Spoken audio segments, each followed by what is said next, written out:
Evie's orphaned at a young age after her parents are killed for daring to speak out against the repressive regime gaining a stranglehold on their country.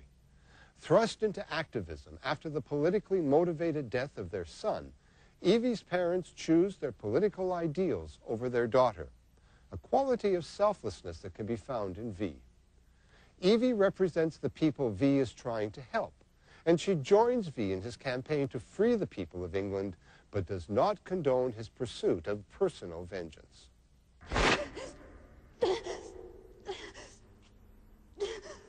Do you know why you're here, Evie Hammond? You've been formally charged with 3 counts of murder, the bombing of government property, conspiracy to commit terrorism, treason, and sedition, the penalty for which is death by firing squad. You have one chance, and only one chance, to save your life. You must tell us the identity, or whereabouts, of Codename V. All you have to do is cooperate.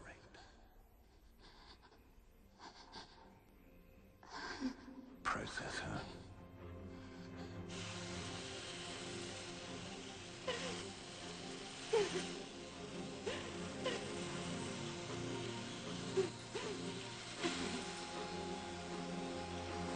The transformation of Evie's character into a political person, is that a choice she makes, or is that forced on her? Well, that's one of the things I think is interesting. It's open to your interpretation, and it could be both, too. You know, the process that she goes through, I don't want to, like, spoil it for an audience, but because it's this sort of not direct path of her just choosing this decision, you don't know, and it's up for an audience to sort of figure it out. In the face of torture and solitary confinement, Evie's political consciousness becomes fully realized. It's through her imprisonment that she learns to face her fear, and overcoming that fear is important for her own integrity. It may be that her fearlessness is her ultimate power and release. What is her final motivation for actually pulling the lever at the... Well, I also, I don't, want to say this is what it is. I like when movies respect audiences enough to, decide for themselves. It's not like an abstract movie where you won't understand the plot or something like that. But it does leave enough things open that it's not just, telling you what to think. It's asking you to ask questions. And so she makes the decision, but I think because of that process, you're not sure what made her reach that point. And it's not a clear good guy, bad guy type thing. I'm instructed to inform you that you have been convicted by special tribunal, and that unless you are ready to offer your cooperation, you are to be executed. Do you understand what I'm telling you?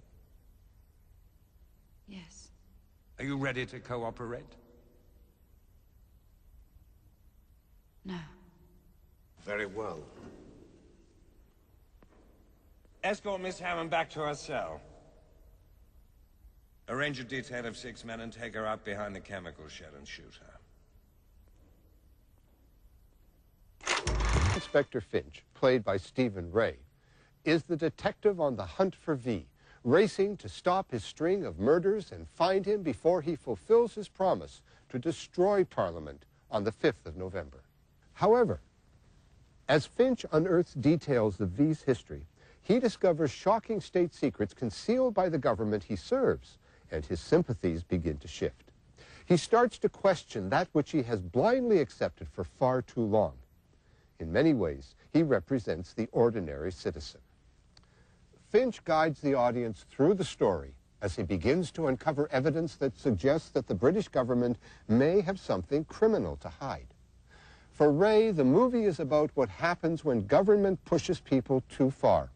It's a warning, a pretty ancient warning, about the function of government and its responsibility towards its citizens. People should not be afraid of their governments. Governments should be afraid of their people.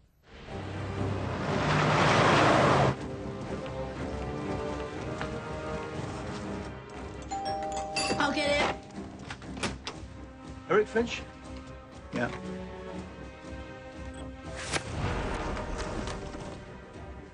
Bloody hell. How many went out?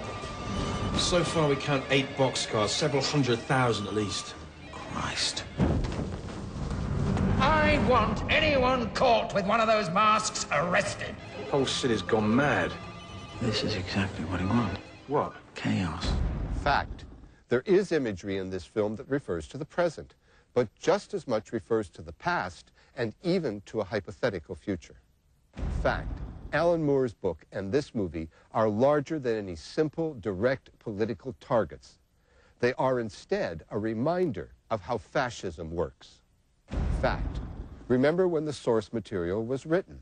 Prime Minister Margaret Thatcher is a more direct political target in terms of the origins of this story than President Bush is.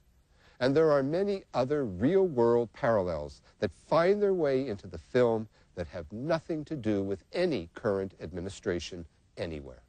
Political filmmaking is about putting something out there that some people are not going to like. V for Vendetta questions ideologies. It questions government. It raises a number of philosophical questions. It's a cautionary tale that will stir debate. What questions does this movie ask? I think it asks questions like when, if ever, is violence justified? And all the sort of associated questions that go along with that. What makes this film unsettling is the future similarity to the past and to the present. Without ever being so crass as to draw direct parallels, the use of allegories seems to be indicative of the fact that the film is casting more than a sidelong glance at contemporary politics. In spite of the nightmarish totalitarian regime, it's a world that still feels a lot like ours. The question, then, that each of us must answer is how do we feel about this film's view on a society which is at once both familiar and foreign? For further information about V for Vendetta, please consult the Chum Media Education website.